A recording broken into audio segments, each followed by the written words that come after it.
Y bueno, pues bienvenidos a la mejor materia del programa de medicina. Endocrinología es la mejor materia del programa de medicina. Y bueno, yo soy endocrinólogo, soy investigador, ya hice la maestría, el doctorado, el doctorado, y yo estoy físicamente aquí en la universidad, en la torre de laboratorio, en la torre Vida UG, en el cuarto piso.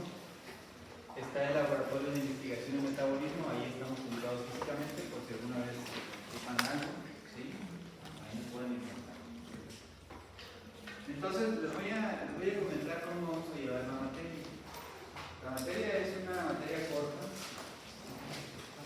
dura 5 semanas, son 5 intensas semanas, ¿sí? Pero es muy divertido. Entonces,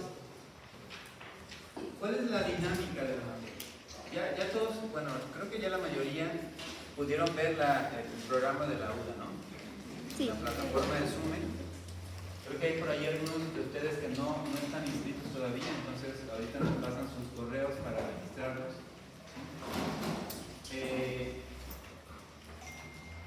Muchas de las actividades vamos a llevarlas a través de la plataforma de Zoom. Entonces, la materia ya está cargada ahí en la plataforma, ya está calendarizado todo. Los trabajos están calendarizados, ¿sí? Los exámenes están calendarizados, todo está ya calendarizado, ¿sí? Y tiene una estructura muy particular que es clave para el éxito de la materia. Luego, si se me sale la palabra módulo, es porque antes eran módulos y me cuesta traer de vamos a acostumbrarnos a no llamarles módulos, ¿sí? Pero son materias, son dudas, ¿no? Entonces, ¿cuál es el tema de la materia endocrinológica? Bueno, vamos a trabajar con casos clínicos. Como ya pudieron ver, los que ya realizaron la UDA, en la plataforma y en el programa están casos clínicos. Hay casos clínicos por todos lados. Casos clínicos el lunes, el viernes, todas las semanas prácticamente, ¿sí? Entonces, vamos a tratar de trabajar un poco lo que es el aprendizaje basado en problemas, basado en un caso clínico, ¿sí? El caso clínico, para fines de la materia, no es el objetivo que ustedes salgan siendo expertos en endocrinología de la materia, porque no lo sean, ¿sí? El objetivo es utilizar el caso clínico como pretexto para aprender sistema endócrino. Ese es el objetivo del caso clínico, ¿sí? Entonces, iniciamos. Ustedes pueden ver en la programación que todos los lunes, prácticamente todos los lunes, hay caso clínico. Entonces vamos a tener 4 casos clínicos. Cada caso clínico se va a realizar en 2 ocasiones, ¿sí? Entonces, los lunes tendremos la primera sesión del caso clínico. Esta primera sesión es el planteamiento y el análisis del caso clínico. Es plantear el caso clínico, es ver de ese caso clínico qué no conozco. Sobre todo poder identificar lo que no conozco de ese caso clínico, ¿sí? Y poder plantear hipótesis, plantear preguntas. ¿Por qué tiene la presión elevada? ¿Por qué tiene la glucosa en 200? ¿Por qué no ve de un lado? O sea, plantear ese tipo de preguntas, y ese tipo de preguntas son las que nos van a llevar a estudiar el caso clínico. Entonces, en la primera sesión del caso clínico, la primera sesión de cada caso clínico es justamente eso, es plantear el caso clínico, ¿sí? Y llevarme yo la tarea de todo lo que debo estudiar para poder entender el caso clínico. Después de la primera sesión del caso clínico, se van a ver todos los temas que rodean al caso clínico, ¿sí? Vamos a hablar de la anatomía, de lo que se trata el caso clínico, la fisiología, la fisiopatología, de lo que se trata el caso clínico, los temas, las clases como tal, ¿sí? Eso se va a dar entre martes, miércoles y jueves generalmente, ¿sí? Después tendremos una segunda sesión del mismo caso clínico, ¿sí? Entonces, en una segunda sesión, que generalmente va a ser los viernes, se vuelve a plantear el caso clínico, el mismo caso clínico. El mismo que planteamos el lunes, se plantea otra vez el viernes. Pero ya para el viernes, ustedes ya vienen con todo. ¿Sí? Porque ya para el viernes, ya revisamos durante la semana todos los temas que se trataban del caso clínico. Y entonces ya podemos resolver el caso clínico. Ahora sí yo ya voy a saber por qué la glucosa está en 200, por qué la presión está elevada, por qué no le de un lado. Yo ya voy a explicar fisiológica y fisiopatológicamente cada uno de los datos que tenga el caso clínico. ¿Sí? Entonces, ustedes deben llegar a la segunda sesión del caso clínico ya teniendo la explicación del porqué de todo lo que tiene el paciente, de todo lo que tenga el paciente. Yo ya debo tener la explicación fisiopatológica, por qué sucede, cómo sucede. ¿Sí? Aquí es muy importante ser mucho más analíticos, ¿sí? Mucho más cuestionadores. No basta decir, por ejemplo, no basta decir, tiene la glucosa alta porque tiene síndrome de Cushing. No, eso no existe. Aquí van a explicar por qué es que el síndrome de Cushing hace que se eleve la glucosa. ¿Cuál es la explicación fisiopatológica para ese fenómeno? ¿Sí? Eso debemos redondearlo en la segunda sesión. ¿Sí? Como les digo, no se trata de que se hagan expertos en endocrinología, ¿no? Ni tampoco se trata de que seamos expertos en hacer el diagnóstico. O sea, el objetivo de los casos clínicos no es hacer el diagnóstico. ¿Sí? El objetivo es que expliquemos todo lo que tiene el caso clínico. De nada sirve que digan, es un síndrome de Cushing. Sí, pero explícame todo lo que tiene la paciente. No sé, no, pues entonces no sabemos nada. Entonces, de nada sirve el diagnóstico. ¿Sale? Para que no nos casemos con esa idea de andar viendo cuál fue el diagnóstico y luego andan preguntándoles a sus compañeros de otros semestres más avanzados, ¿y de qué es el caso? ¿Qué diagnóstico es? No lo van así. ¿Sí? Después vamos a complementar ese caso, esa semana, con una sesión bibliográfica. Una sesión bibliográfica sobre los temas del caso clínico. ¿Sí? Entonces, ustedes ya vieron en el programa que hay 4 grupos, ¿no? A, B, C y D. Y que hay 12 equipos. ¿Sí, no? A1, A2, A3, B1, B2, B3, B5. Todos están integrados en un equipo de esto, excepto los que no están inscritos. ¿Sí? Pero se van a integrar a uno, pues vamos a integrar a uno. ¿Sí? Entonces, como equipo, los grupos son de aproximadamente 20 y tantos, 23, 24, 20 y tantos y 23. Y los equipos son como de 7 y 8. 7 y 8. Gran parte del trabajo durante la materia la van a hacer por equipos. Ese grupito de 7, 8 va a trabajar todos los casos clínicos, va a trabajar sesión bibliográfica, va a trabajar un seminario. Entonces también el trabajo en equipo es algo que se tiene que explotar mucho en esta materia.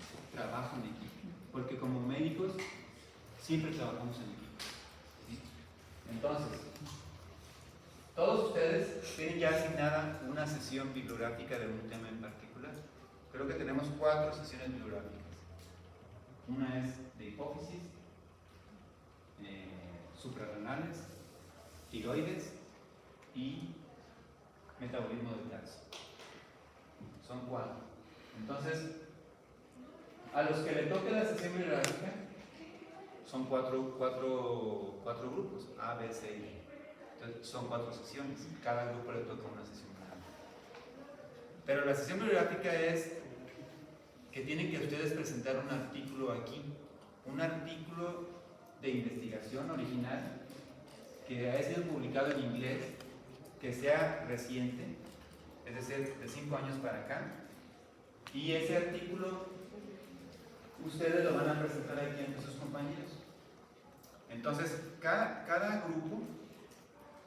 grupo va a presentar 3 artículos del tema que le haya tocado, porque hay 3 equipos en cada grupo.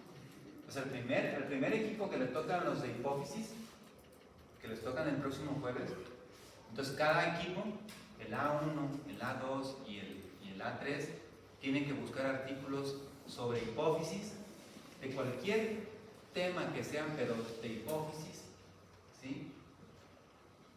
Tienen que ser artículos, como les digo, de investigación original. O sea, una investigación original es aquella que tiene pues un objetivo, una pregunta de investigación, ¿sí? Que evalúan, tiene una metodología, evalúan unidades muestrales, ya sean pacientes, modelos animales, lo que sea. Hay resultados, hay discusión y hay conclusión. Ese es un artículo de investigación original, ¿sí? Entonces, para decidir qué artículo van a presentar, me tienen que enviar a mí opciones, a mis correos, a mi correo. Me mandan opciones de artículos y yo ya les digo cuál van a preparar para presentar, ¿sí? Como cada grupo va a presentar 3 artículos, entonces la presentación debe ser de cada equipo, debe ser una presentación de 25 minutos máximo, ¿sí? Presentación. La presentación de los artículos no es presentar el tema, es presentar solo lo que trae el artículo, la introducción de lo que trae el artículo, la discusión de lo que trae el artículo. No es hacer una clase del tema del artículo, no, es solo el artículo, ¿sí? Ahí en el programa vienen más especificaciones sobre las sesiones bibliográficas. Y si hubiera alguna duda, pues me pregunten. Entonces, lunes planteamos caso. Después vemos los temas durante la semana. El viernes cerramos el caso. Y los jueves están planteadas las sesiones bibliográficas. Entonces, la sesión bibliográfica va antes de que cerremos el caso. Muy bien. Y luego, hay 4 casos clínicos. Son 5 semanas de la materia. Las primeras 4 semanas tienen caso. La última semana no tiene caso. No tiene caso clínico. No digo que no tenga caso. Tiene caso clínico. Y no tiene caso clínico porque llegamos a la 5ª semana ya casi ¿se terminó las luces automáticamente? Sí, porque llegamos a la 5ª semana ya un poco desgastados. Entonces la última semana es sin caso clínico. ¿Sí? Bueno, entonces en la materia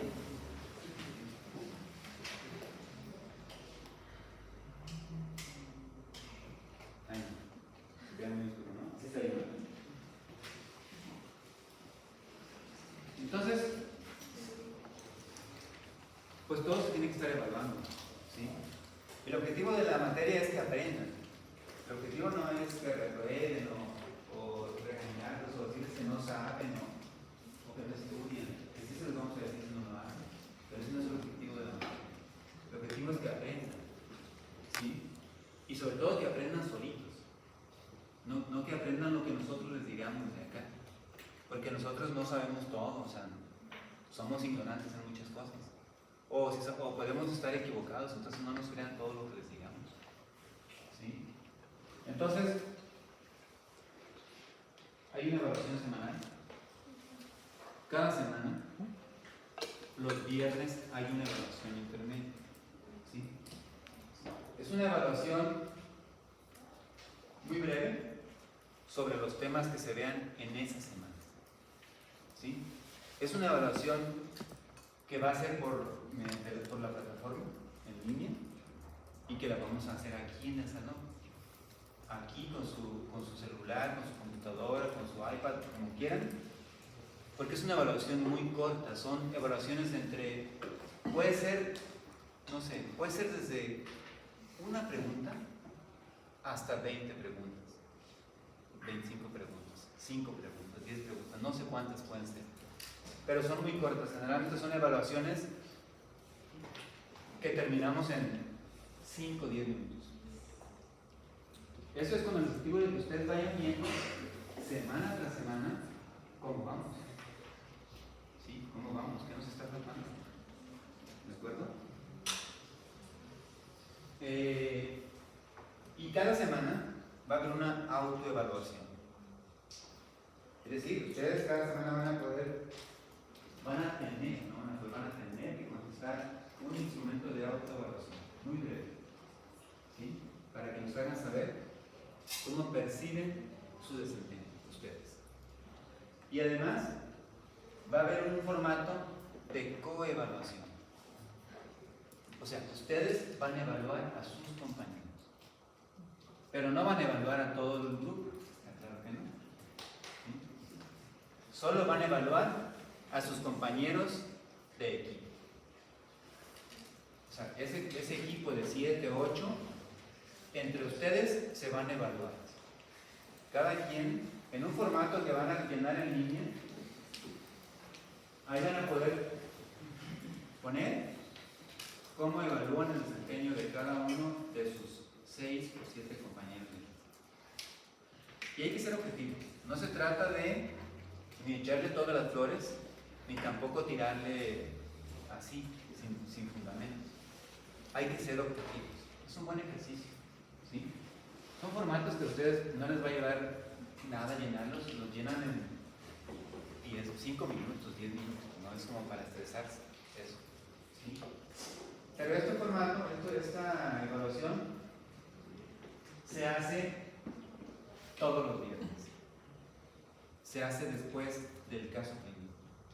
Entonces vamos a hacer 4 autoevaluaciones y 4 coevaluaciones, ¿sí?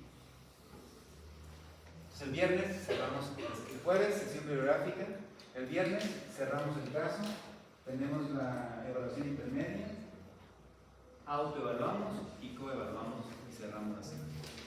Y el lunes se plantea el siguiente caso y va otra vez al video. ¿Sí? ¿De acuerdo? Obviamente, el hecho de que la materia tenga este formato, pues es más demandante. ¿Sí? Requiere mayor dedicación y mayor compromiso. De todos. De ustedes y de nosotros. Porque para nosotros sería más fácil, más simple, solo venir y dar las clases. O sea, solo damos los temas. Que nos andamos metiendo con casos clínicos y artículos y eso. O sea, damos los temas y se acabó. Y aprendan lo que aprendan, agarren lo que puedan agarrar y se acabó.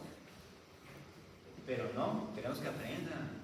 Queremos que aprendan de verdad, no que pasen por aquí de noche. Cuando estén en otras materias, recuerden en la materia de doctrina y aquí. Entonces, tenemos que fomentar un aprendizaje mucho más analítico, mucho más reflexivo, ¿sí? Es muy importante en medicina ser crítico en todos los aspectos. Siempre crítico, siempre analítico.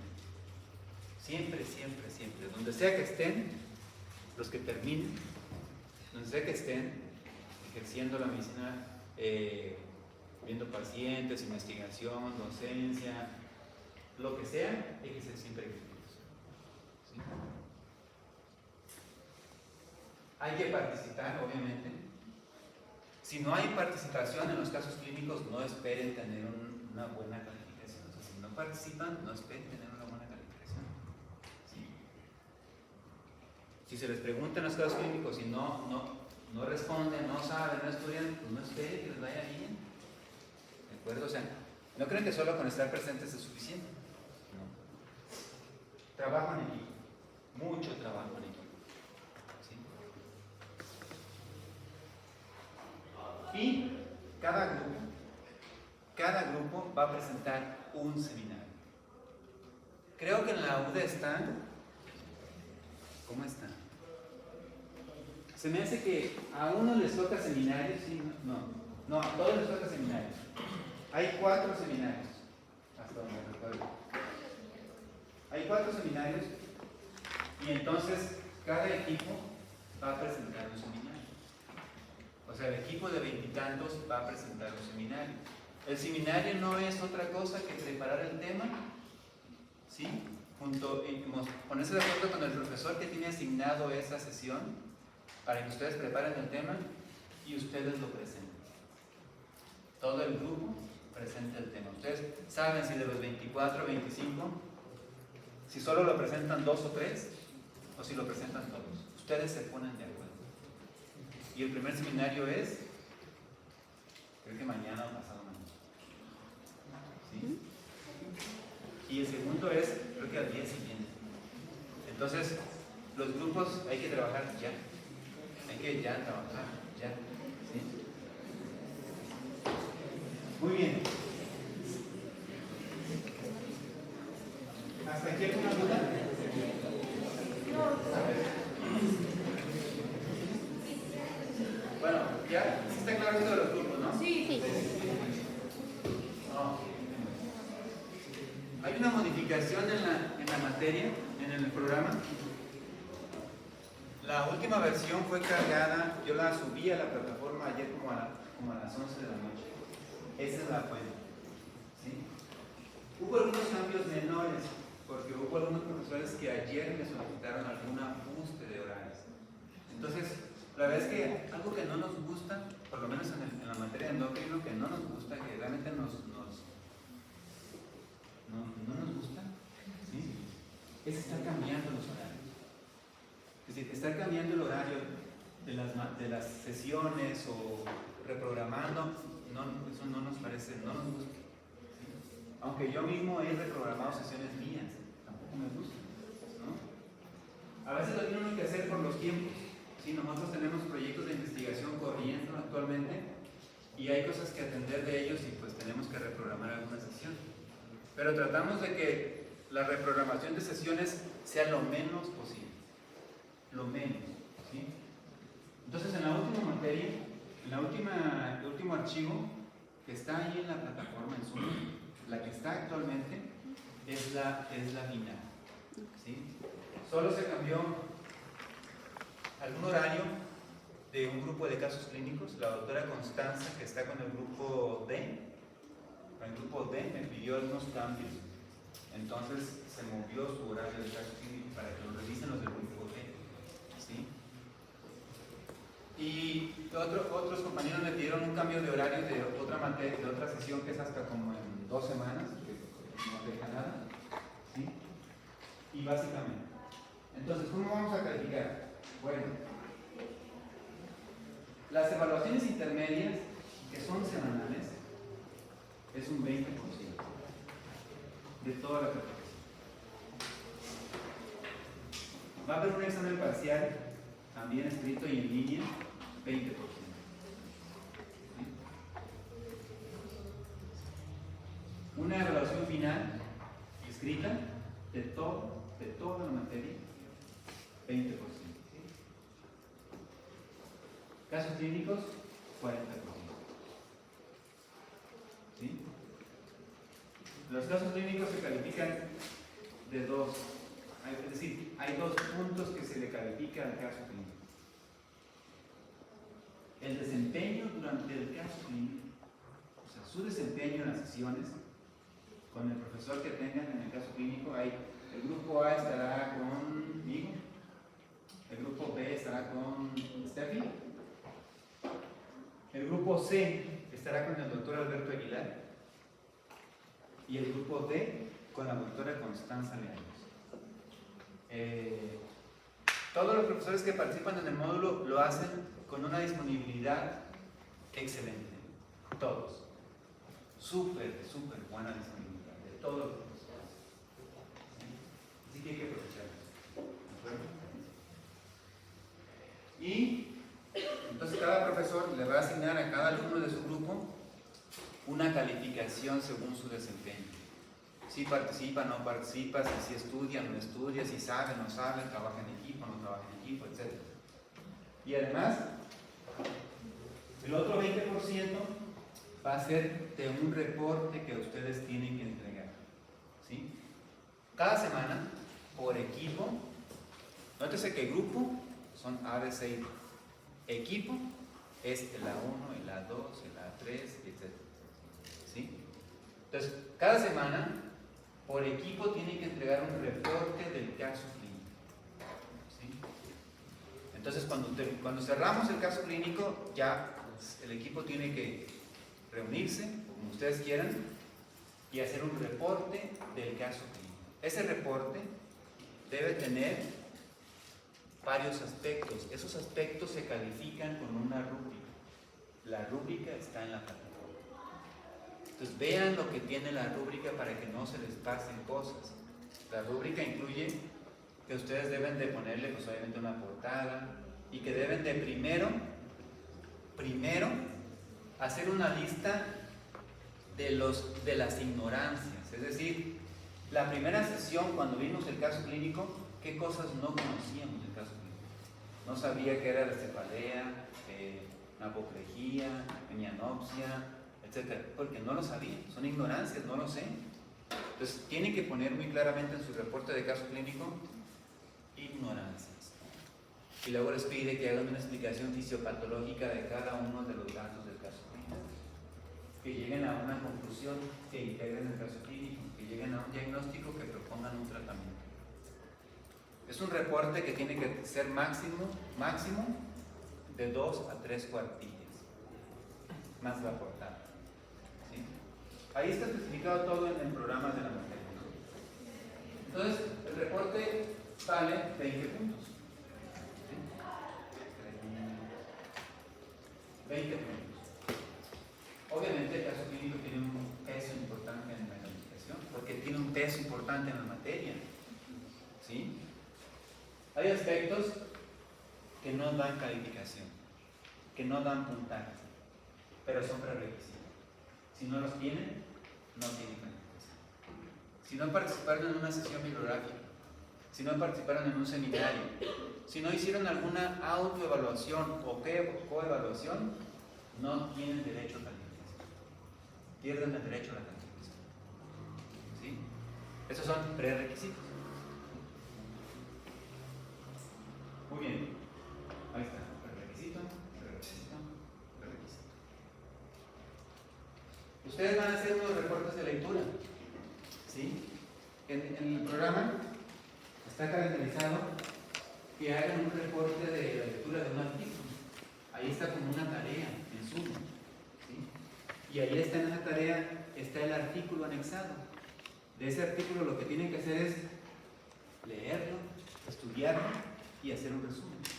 Y al final poner una conclusión de ustedes. ¿Qué les deja el artículo? ¿Sí? Obviamente, es un artículo que tiene que ver con los temas de la materia. Si estamos hablando de hipófisis, es un artículo que tiene que ver con hipófisis. Entonces, el reporte de lectura no es otra cosa que ustedes estudien algo del tema. O sea, realmente no es algo extra, es parte de lo que tienen que estudiar. ¿Sí? Pero queremos un poco de evidencia de eso. Ese reporte de lectura ustedes tienen que también subirlo a la plataforma. Todo tiene fechas límite. Todo tiene fichas de corte, así que no se les pase. Generalmente, el reporte de lectura está para que ustedes lo hagan entre lunes y martes, porque es cuando abrimos tema, por decirlo así. Abrimos tema y entonces le entramos con todo a estudiar el caso, a estudiar el tema del caso, y agarro el artículo del reporte de lectura, lo leo, hago el resumen y lo envío. ¿Sí?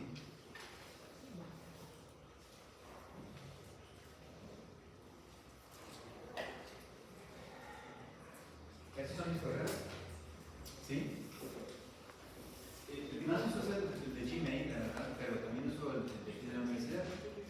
El de Gmail lo tengo siempre, ¿no? Entonces, cualquier cosa.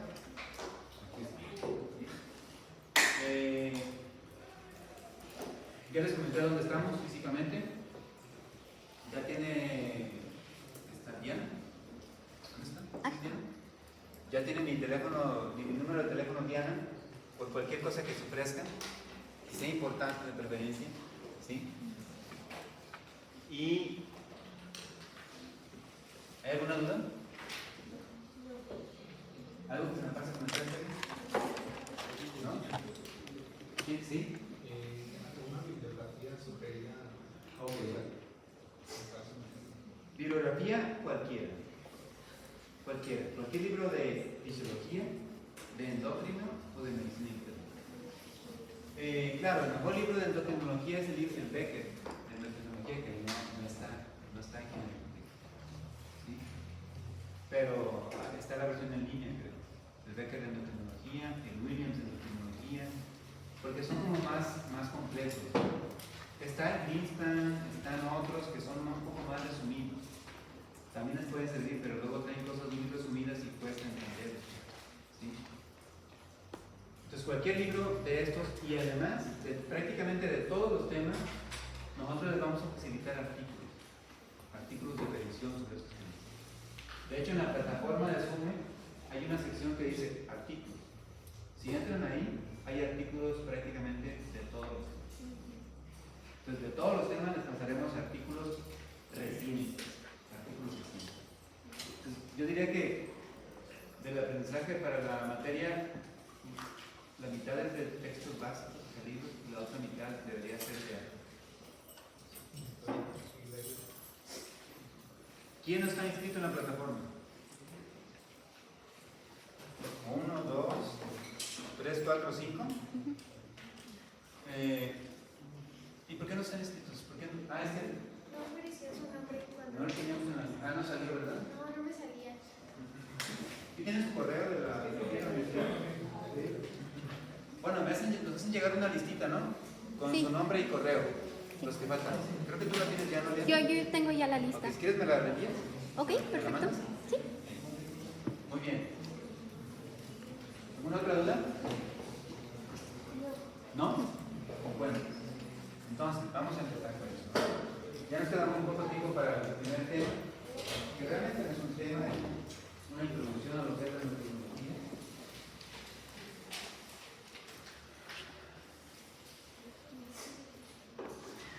Entonces, algunas cuestiones del origen de las palabras, ¿no?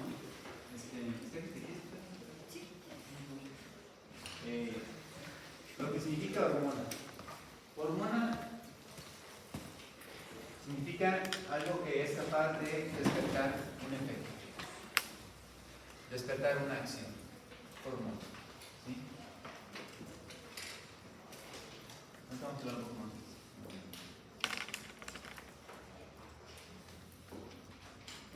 el nombre de endocrinología surgió hace muchos años porque tiene su origen en el estudio de algunas secreciones internas. Cuando se empezó a estudiar las secreciones de algunas glándulas que liberaban sus productos a la circulación. Pero se llama endocrinología. Son secreciones glandulares que van hacia la circulación, secreciones internas. Una secreción interna o endocrina es cuando una glándula produce alguna sustancia y esta sustancia va directo a la circulación. Una secreción exócrina es aquella, generalmente son aquellas secreciones que comunican con el tubo digestivo, y es exócrina porque comunica con el exterior o con la boca o con el ano. Por eso son secreciones exócrinas, ¿sí? Pero las secreciones endócrinas son todas aquellas que son vertidas hacia la circulación.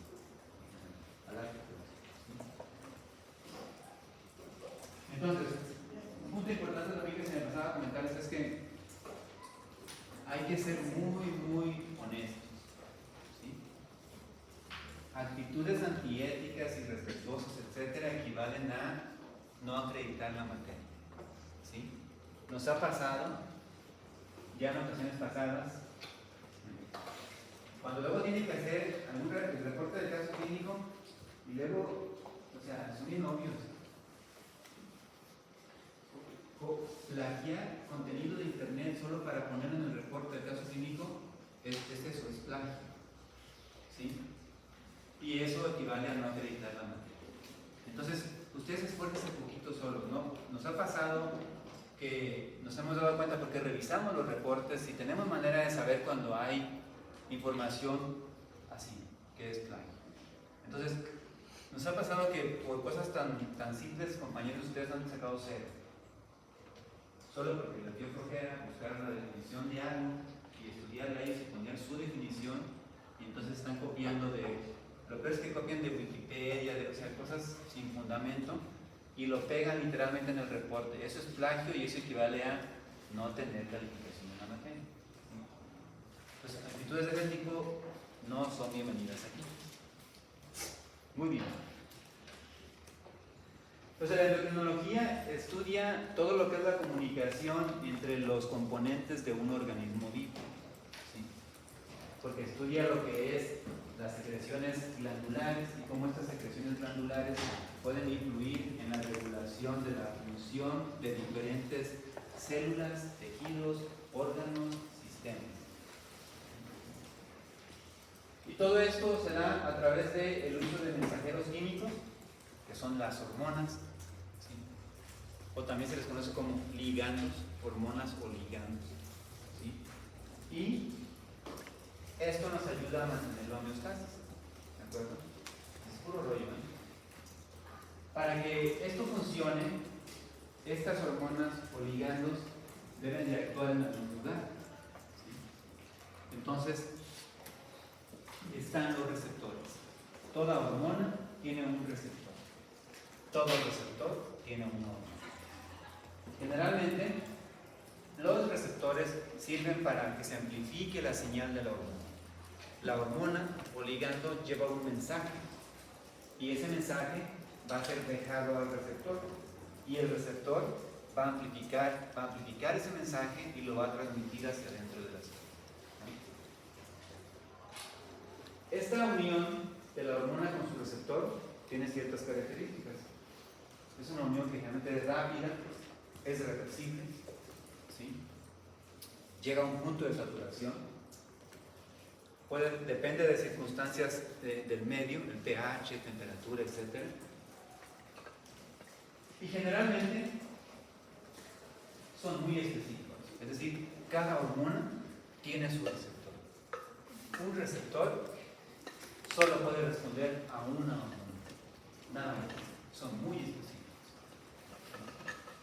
Son muy pocos los receptores promiscuos. Es decir, muy pocos receptores hay. Tal vez uno, me acuerdo de uno ahorita, que puede responder a más de una hormona. En general, el receptor de la hormona de crecimiento responde a la hormona de crecimiento. El receptor de la prolactina responde a la prolactina. La prolactina solo puede prender un receptor, no más de uno, ¿sí? Que son muy específicos. No voy a empezar esto, luego les puedo pasar las presentaciones. Hay un grupo de Teams también al que voy a habilitar para que se registren. Y ahí podemos compartir algunas cosas como presentaciones, a lo mejor incluso algunos artículos, pues alguna situación, ojalá que no suceda, ¿no? De cualquier tipo que nos haga que lo tengamos que hacer en línea por alguna razón, entonces tendríamos el grupo de Teams, ¿sí? Otro concepto muy importante en endocrinología es la retroalimentación. Retroalimentación, ¿sí? En endocrinología vamos a ir viendo que todo funciona con base en ejes hormonales. Hay ejes hormonales, ¿sí? O sistemas de comunicación hormonal. Entonces, la retroalimentación es un proceso dentro de un sistema en donde el producto o el fruto de ese sistema es capaz de regular al propio sistema que le dio origen, ¿sí? Es más fácil con un ejemplo, ahorita lo vamos a ver. Y hay retroalimentación positiva, retroalimentación negativa. Todas las hormonas, toda la secreción hormonal tiene ritmos de secreción. Hay ritmos circadianos, es decir, cada 24 horas tiene un ritmo de secreción de 24 horas. Su mayor secreción en la madrugada, su menor secreción en la noche, y así es, circadiano. Hay ritmos infradianos, ¿sí? Infradianos que son de más de 24 horas, como el ciclo menstrual, por ejemplo, ¿sí? Hay ritmos ultradianos que son más cortos de un día, por ejemplo, sueño, el ciclo del sueño, ¿sí? O por ejemplo la secreción de las hormonas del estrés, ¿no? ¿Sí? La secreción de las hormonas del estrés, que si yo luego les pregunto, y dime esto, y entonces luego el cortisol, una secreción rápida enseguida, ¿sí? O todas las hormonas que se secretan con los alimentos, down, etc. Son ritmos ultradianos, muy, muy cortos. Entonces, todos los ejes hormonales, todos los sistemas de comunicación hormonal tienen hormonas a cargo de llevar el efecto. Tienen receptores sobre los que van a actuar. Tienen una retroalimentación, ¿sí? Y tienen un ritmo de secreción. Entonces, este es un ejemplo, ¿no? Este es el eje tiroideo, ¿sí? Aquí tenemos el hipotálamo, la hipófisis y la glándula tiroides, ¿sí? Y aquí tenemos las hormonas que se producen en cada una de ellas. ¿Sí? Entonces, en el hipotálamo se producen factores liberadores, en la hipófisis se producen hormonas estimulantes y después en la glándula final se producen la hormona.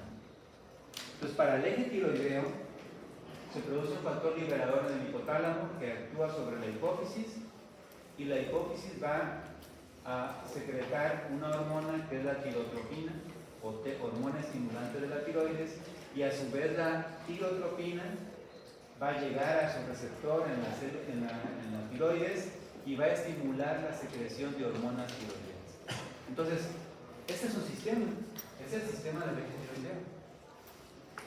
¿Cuál es aquí el producto de este sistema?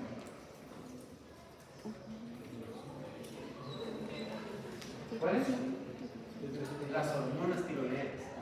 La T3 y la T4 son el producto de este sistema. Entonces, las hormonas tiroideas son capaces de inhibir la secreción de TSH aquí y de inhibir la secreción de TRH acá a través de retroalimentación negativa.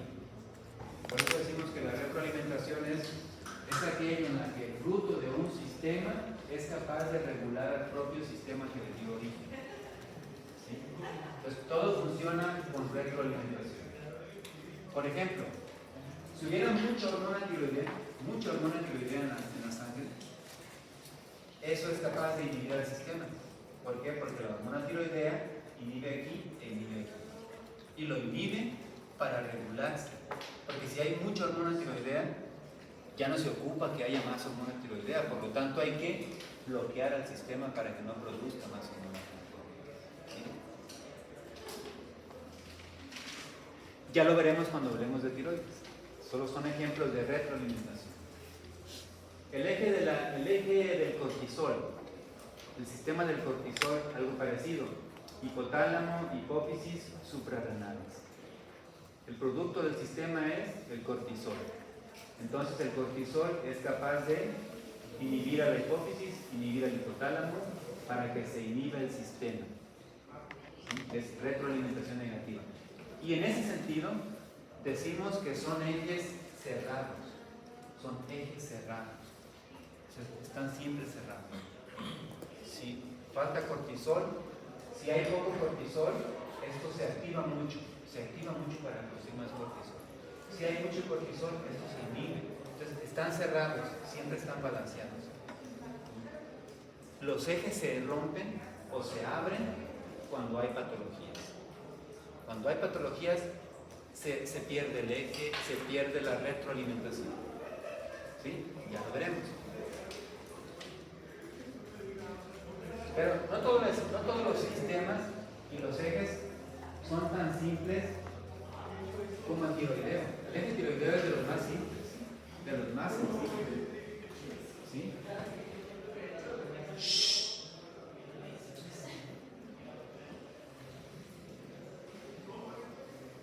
Bueno, el eje del metabolismo del calcio es un poquito más complicado porque ahí está involucrado las paratiroides, el hueso, el riñón, el intestino.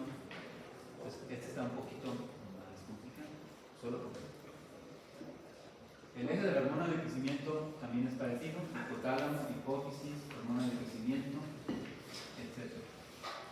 Pero hay ejes más complejos, ¿sí? Los que regulan tal vez el tono vascular, la función vascular, los que regulan los electrolitos, el sodio, el potasio, el sistema renina, angiotensina, aldosterona, ¿sí? Son ejes mucho más complicados. ¿De acuerdo?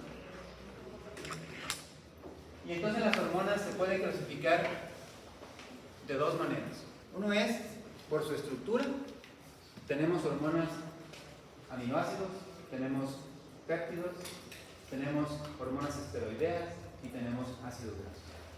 Entonces, esto es una clasificación de acuerdo a la estructura de la hormona. ¿Sí? De hecho, serían tres clasificaciones. Una es por la estructura, otra es por el sitio de producción, donde se produce la hormona, y la tercera sería por el tipo de receptor sobre el que actúa la hormona. Esta vez por la estructura, ¿no? Y es conveniente que cada que vemos un eje hormonal, ustedes se pregunten, esa hormona, ¿qué estructura tiene? ¿Qué tipo de estructura tiene esa hormona? Luego, hay mecanismos de comunicación hormonal. Una hormona, para que lleve a cabo su efecto biológico, tiene que llegar a su receptor. Si no, no hay efecto biológico. ¿Sí? Entonces, una glándula produce una hormona. Esta hormona tiene que llegar a su receptor. Este receptor transmite la señal adentro de la célula, modifica la actividad de los genes y hay un efecto biológico. Entonces, ¿cómo llega la hormona a su receptor? Hay varios mecanismos de comunicación hormonal. El clásico es el endógeno. Es decir, que la glándula produce una hormona que va a viajar por la circulación y va a llegar a una célula distante donde hay un receptor para él. Endógeno es el clásico, ¿sí? Y el más utilizado. Parácrino, la célula produce una hormona y esta hormona va a actuar sobre una célula que está al lado de la célula que la produce. Parácrino. Autócrino es sobre ella misma. La célula produce una hormona y esa hormona va a tener un efecto biológico sobre la misma célula que la produce. Autócrino. ¿Sí? Hay otros, ¿no? Neurócrino, la comunicación entre neuronas y hormonas. ¿Sí? Y entonces, la otra clasificación de las hormonas es por el tipo de receptor sobre el que actúan. Siempre las hormonas van a actuar sobre un receptor que está en la membrana de la célula o sobre un receptor que está dentro de la célula. Entonces, solo hay dos opciones, no hay muchas. La hormona actúa sobre un receptor de membrana o la hormona actúa sobre un receptor intracelular. Solo hay dos. Pero las que actúan sobre un receptor de membrana tienen varias opciones. Hay receptor de membrana de 7 dominios, tirosinquinasa, de citocinas o amilatocinasa. Entonces, hay varios tipos de receptores de membrana. Entonces, siempre que ustedes lean, que estudien algún eje hormonal, hay que preguntarnos qué estructura tiene la hormona, qué mecanismo de comunicación celular usa y sobre qué tipo de receptor hay. Aquí está una imagen. Intracelulares, los de membrana de 7 dominios, se llaman de 7 dominios porque hay una estructura en la membrana que cruza 7 veces la membrana. Por eso es de 7 dominios, como un cilindro. ¿Sí? Tirosinquinasa y de citocinas. Son los más comunes. No es algo muy complicado. Pase, doctora, estamos terminando, ¿eh? Entonces, este es un esquema, ¿no? Vean, este rectángulo es una membrana celular, por ejemplo. Este es un receptor de membrana. La hormona llega a su receptor, ¿sí? Esta unión hormona-receptor va a hacer que se traduzca el mensaje que trae la hormona, que se traduzca la buena nueva que trae la hormona, ¿sí? Y entonces esto va a modificar la actividad de los genes, va a modificar la transcripción del DNA para causar un efecto biológico. Este es un ejemplo animado, ¿no?, de un receptor intracelular. Esta es la célula, el núcleo, el receptor intracelular, llega ligando, se une a su receptor y juntitos se van al DNA. En el DNA hay segmentos específicos para cada hormona. Hay segmentos para cada hormona. Y entonces ahí van a hacer que se modifique la transcripción del DNA. Y eso ustedes ya saben, transcripción, traducción y la proteína final y efecto biológico. Sí. Entonces, así se conecta la endocrinología con todo eso. Y de todos los centros hormonales que veamos, ustedes tienen que entender esto. ¿Cuáles son los factores que hacen que se active el eje? ¿Qué factores hacen que se active o que se inactive? ¿Qué factores estimulan o inhiben la producción de la hormona? Luego, esa hormona, ¿qué tipo de hormona es? ¿Sí? Esa hormona, ¿por qué mecanismo llega a su receptor? Ese receptor, ¿qué tipo de receptor es? Ese receptor, ¿qué mensaje transmite hacia dentro de la célula y cómo lo transmite? ¿Qué segundo mensajero utiliza? AMP cíclico, etcétera. ¿Y cuál es el efecto biológico final de esa hormona? Pues estos ciclos de comunicación hay que tenerlos claros de cada eje hormonal. ¿Sí? Es paso a paso. ¿Sí? Y muy bien, esto es prácticamente lo mismo. Esta es la imagen del receptor de membrana de citodominios. Como pueden ver, es así porque es una estructura que cruza 7 veces la membrana celular, tiene un componente extracelular sobre el que se une el receptor, luego la cruza 7 veces, termina dentro de la célula, está anclado a otras estructuras que ya veremos, ¿sí? Y que se van a activar para traducir el mensaje dentro de la célula. ¿Verdad? Y esto, bueno, segundos mensajeros, bueno, esta es una imagen animada, ya que estamos a terminar, por ejemplo, de cómo se activa ese receptor de membrana de 7 dominios. Aquí está sí, ¿verdad? Ahí está la membrana celular. Es un receptor de 7 dominios de membrana, la hormona, una proteína que está pegada a ese receptor. Entonces llega la hormona, mueve el receptor, lo va a hacer que cambie su estructura, hace que se active esa estructura de la proteína G, y un componente de esa proteína G va a activar otra estructura que es la de multiclasas, y esto va a hacer que el ATP se convierta en AMP cíclico. Ustedes saben que el AMP cíclico es el segundo mensajero clásico, ¿no? Y este traduce el mensaje. En términos muy generales, esto hay que desmenuzarlo en cada uno de los efectos biológicos de las hormonas que estemos revisando. ¿Sí?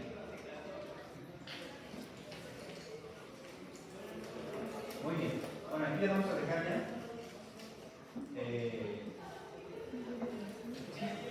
Aquí terminamos con esto y vamos entonces a seguir con los casos clínicos. Fíjense bien.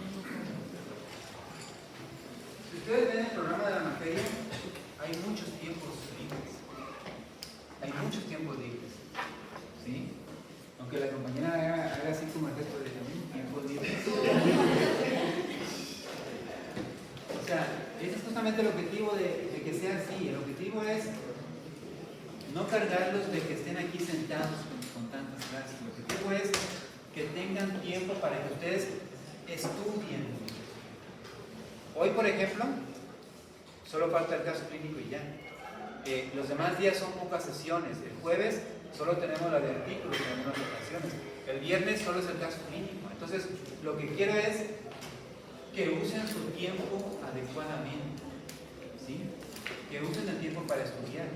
Porque a pesar de que aparentemente hay mucho tiempo libre, se van a dar cuenta cómo van a sentir que no les alcanza. Entonces, utilícenlo adecuadamente. ¿De acuerdo? Bueno, entonces, vamos en los grupos de casos clínicos, ahorita se va a quedar, los casos clínicos son aquí en el aula. Entonces, solo va a estar aquí el grupo que tenga el caso clínico. Los demás se van. Entonces, ahorita, a ver, esperen un poquito. La doctora Constanza, ¿sí? Ella nos va a apoyar con un grupo de casos clínicos, el grupo D. La doctora es endocrinóloga, pediatra. Ya les dará más. ¿Ya nos avisó, no? Sí.